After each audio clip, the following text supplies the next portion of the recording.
The next cell organelle is Golgi body. It is the cell organelles consist of 3 component. देखिए Golgi body, यहाँ पे उसका structure पहले हम लोग देख लेते हैं. Golgi body are also called as a Golgi complex भी बोला जाता है. ये उसका स्ट्रक्चर है. ये वेसिकल हो गया जो राउंडेड शेप का स्ट्रक्चर दिखाई दे रहा है ना. अब इसमें भी जो 3 पार्ट दिया गया है वो तीनों पार्ट ये कौन कौन सा है देखते हैं.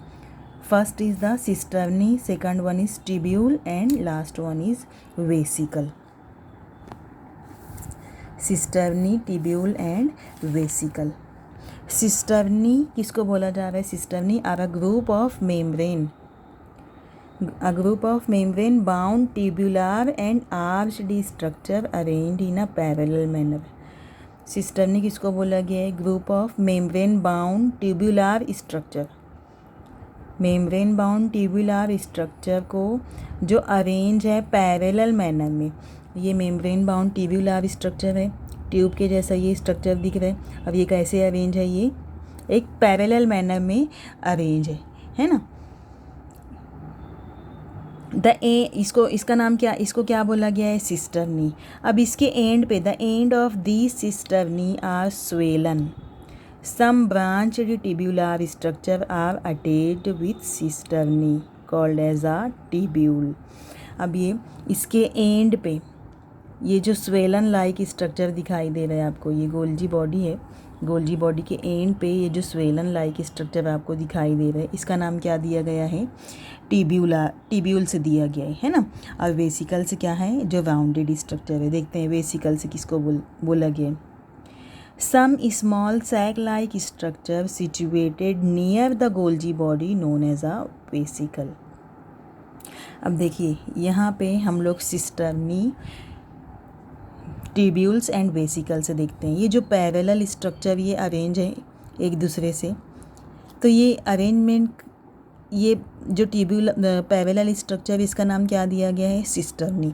अब ये सिस्टर्नी के एंड पे स्वेलन फूला हुआ हिस्सा है और उस फूले हुए हिस्से को नोब लाइक स्ट्रक्चर बोला जा रहा है और उसका नाम क्या दिया गया है? ट्यूब्यूल्स. अब यही ट्यूब्यूल्स के सराउंडिंग में एक राउंडेड सैक लाइक स्ट्रक्चर है, इसका नाम क्या दिया गया है? वेसिकल्स. बस इतना ही इसका स्ट्रक्चर आपको लेना है ना. उसके बाद इसका फंक्शन क्या दिया गया है? Function of Golgi body. Golgi body is concerned with secretion and storage of protein. ये क्या करता है गोल्जी बॉडी? गोल्जी बॉडी की क्या जिम्मेदारी है कि ये सिक्रीशन करेगा प्रोटीन का, स्टोरेज करके रखेगा कार्बोहाइड्रेट्स को एंड लिपिड्स को. Golgi body is concerned with the secretion of protein, carbohydrate and lipid.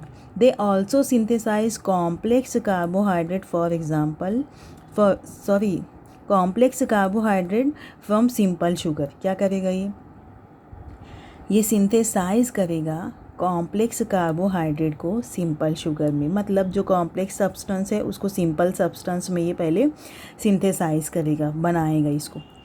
It is also responsible for formation of primary lysosome. Primary lysosome ये अभी हम लोग पढ़ने वाले हैं. तो जो प्राइमरी लाइसोसोम है इसको भी बनाने की जिम्मेदारी किसकी है? फॉर्म करने की जिम्मेदारी किसकी है? गोल्जी बॉडी की है. It produce pectin. ये पेक्टिन को भी प्रोड्यूस करेगा. Pectin it is a type of protein, है ना. तो ये आपको गोल्जी बॉडी और उसका फंक्शन आपको याद रखना है. Next cell organelle is lysosome. Lysosome are also called as a suicide bag. खुदकुशी की थैली बोला जाता है लाइसोसोम को. Why lysosome are also called as a suicide bag? Because inside a lysosome hydrolytic enzyme is present. और hydrolytic enzyme जिसका pH कितना होता है? एसिडिक होता है. देखिए अब ये लाइसोसोम है हम लोगों का, ये सेल ऑर्गेनिल ये हम लोगों का सेल हो गया. सेल के अंदर हम लोग लेते हैं ये लाइसोसोम, है ना. यहाँ पे ये मैं लाइसोसोम बता रही हूँ आपको. इसको क्या नाम दिया गया है? लाइसोसोम. तो ये लाइसोसोम को और क्या बोला जा रहा है? They are also called as a suicide bag. उसका रीज़न क्या है? Because hydrolytic enzyme is present inside a lysosome. तो ये हाइड्रोलाइटिक इंजाइम क्या करता है, हाइड्रोलाइटिक इंजाइम का जो पीएच होता है, आप पीएच पढ़े होंगे, एसिडिक होता है, बेसिक होता है, न्यूट्रल होता है ना, ये आप असासी, तेज़ाबी, ये सब आप पढ़ के आए हो ना। तो यहाँ पे पीएच हाइड्रोलाइटिक इंजाइम का कितना होता है, एसिडिक होता है। Near about acidic pH is 4.5, ये एसिडिक पीएच इसका होता है, जिसकी वजह से ये जो हार्मफुल सब्सटेंस रहते हैं, जो सेल के अंदर साइटोप्लाज्म में जो घूमते हुए रहते हैं, सेल डेब्रीज है, जो हार्मफुल सब्सटेंस है, लाइसोसोम क्या करते हैं, उसको हाइड्रोलाइटिक इंजाइम की मौजूदगी में, हाइड्रोलाइटिक इंजाइम की मदद से लाइसोसोम उस सेल डेब्रीज को इंगल्फ कर लेता है, निगल लेता है। इसीलिए इसको क्या बोला जाता है, खुदकुशी की थैली, है ना। अब देखते हैं लाइसोसोम हम लोग।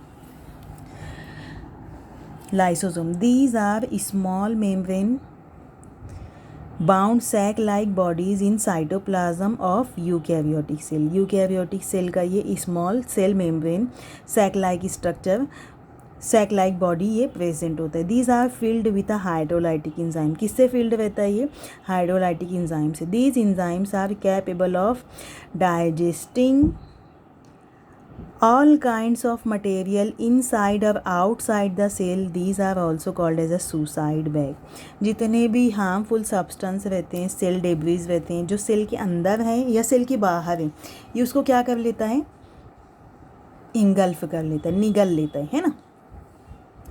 These are also called as a suicide bag, इसीलिए इसको खुदकुशी की थैली बोला जाता है। These lysosome arise from endoplasmic reticulum. Endoplasmic reticulum की वजह से ये लाइसोसोम अराइज होता है। पॉलीमॉर्फिज्म इन लाइसोसोम, मतलब इसका स्ट्रक्चर कैसा होता है।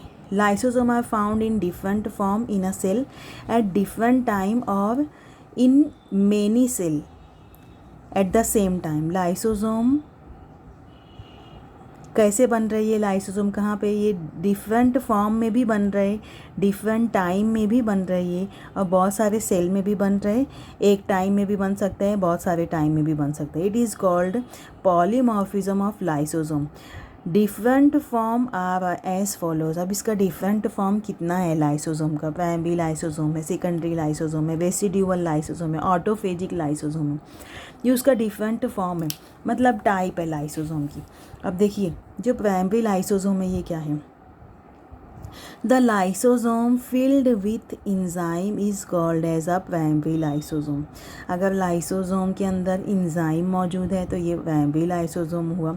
सेकेंडरी लाइसोसोम किसको बोला जाएगा, the lysosome with enzyme and waste material is called as a secondary lysosome. Enzyme के साथ वेस्ट मटेरियल भी अगर प्रेजेंट है तो वो कौन सा होगा, सेकेंडरी लाइसोसोम होगा। It is somewhat larger than primary lysosome. Secondary lysosome primary lysosome की बनिस्बत थोड़ा सा लार्ज रहेगा। ये हम लोगों का अगर प्राइमरी लाइसोसोम है तो प्राइमरी लाइसोसोम के अंदर क्या मौजूद है, only present in a enzyme, सिर्फ इंजाइम मौजूद है। जबकि सेकेंडरी लाइसोसोम थोड़ा सा बड़ा होगा और बड़े होने के साथ ही इसके साथ वेस्ट मटेरियल भी प्रेजेंट है और प्रेजेंट है इंजाइम, है ना। तो ये आपको याद रखना है, प्राइमरी और secondary. Next is the residual lysosome. The lysosome which digest the waste material, waste material को ये रेसिड्यूअल लाइसोसोम डाइजेस्ट करेगा। The digested material from waste is transferred to cytoplasm and undigested material remain as it is in the lysosome. देखिए the digested material lysosome का क्या बताया गया है, the digested material from waste in transfer to cytoplasm. The lysosome which digest the waste material, waste material को digest करेगा, लेकिन जो डाइजेस्टेड वेस्ट मटेरियल रहेंगे डाइजेस्टेड वेस्ट मटेरियल रहेंगे, ये इसको ट्रांसफ़र कर देगा साइटोप्लाज्म में, और जो अनडाइजेस्टेड मटेरियल रहेगा उसको ये लाइसोसोम में एज इट इज़ प्रेजेंट रखेगा। The lysosome with undigested material is residual lysosome. जो अनडाइजेस्टेड वेस्ट मटेरियल वाला लाइसोसोम रहेगा ये क्या रहेगा? Residual lysosome. अब देखिए ये हम लोगों का रेसिड्यूअल लाइसोसोम है। अब ये लेके आया है जो डाइजेस्ट हो चुका है, कौन सा? वेस्ट मटेरियल जो डाइजेस्ट हो चुका है। तो डाइजेस्ट वेस्ट मटेरियल को ये लाइसोसोम क्या करेगा? साइटोप्लाज्म में वापस से भेज देगा। साइटोप्लाज्म में चला गया। अब इसमें क्या रह गया? अनडाइजेस्टेड वेस्ट मटेरियल रह गया। तो ये जो डाइजेस्टेड वेस्ट मटेरियल है, इसी की वजह से ये वाला लाइसोसोम को क्या कहला रहा है? रेसिड्यूअल लाइसोसोम, है ना। Next is the autophagic lysosome. Autophagic lysosome किसको बोला जा रहा है? At the time of starvation the lysosome engulf the cell own cell organelles and digest it. जब स्टारवेशन होता है, what is the meaning of starvation? तो ये आपको देखना है डिक्शनरी में, है ना। स्टारवेशन किसको बोला जाता है? तो स्टारवेशन का मतलब मैं आपको बता देती हूँ। जब पूरे जितने भी सेल ऑर्गेनिल्स है जब घूमते रहते हैं, है ना, तो उस टाइम लाइसोसोम इंगल्फ कर लेता है। लाइसोसोम के ही अंदर जो सेल डेब्रीज घूमते रहते हैं वो लाइसोसोम इंगल्फ कर लेता है खुद के ही सेल ऑर्गेनिल को, खुद के ही सेल डेब्रीज को। At the time of starvation the lysosome engulf the cells own their cell organelles and digest it. अब उसको ही डाइजेस्ट कर लेता है। That is called as a autophagic. Auto का मतलब होता ही है ये कि खुद के सेल ऑर्गेनिल्स को इंगल्फ कर लेना, जब वो घूम रहे हैं, जब वो मूवमेंट कर रहे हैं। फंक्शन क्या दिया गया है इसका? Lysosome brings about extra cellular and intra cellular digestion. Lysosome क्या करता है? ये एक्स्ट्रा सेलुलर डाइजेशन भी करता है और इंट्रा सेलुलर डाइजेशन भी करता है। ये उसका एक इम्पॉर्टेंट फंक्शन है। तो एक्स्ट्रा सेलुलर का मतलब और इंट्रा सेलुलर का मतलब सेल के बाहर का जो है वो भी वो इंगल्फ करेगा, सेल के अंदर जो मौजूद है उसको भी वो इंगल्फ करेगा, जो सेल डेब्रीज है। और जो अनडाइजेस्टेड है उसको वापस से अपनी बॉडी के अंदर रखेगा। जैसे कि हम लोग देखें रेसिड्यूअल लाइसोसोम में, और जो डाइजेस्टेड है उसको साइटोप्लाज्म में रिटर्न कर देगा। The intracellular digestion is brought about by autophagic lysosome. जो इंट्रासेलुलर रहेंगे ये ऑटोफेजिक लाइसोसोम के ज़रिए होंगे। अब जो एक्स्ट्रा सेलुलर डाइजेशन होगा it is brought about by release of lysosomal enzyme outside the cell।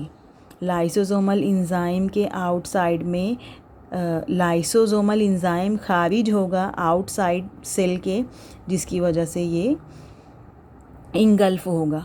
अब देखिए क्या दिया गया है example. Acrosome of sperm contain enzyme. Sperm mail genital organ का एक हिस्सा है स्पर्म। तो स्पर्म का जो एक्रोसोम है, acrosome of sperm contain enzyme. तो वो इंजाइम कौन सा है? हेलुरोनाइडेज, ये इंजाइम का नाम है।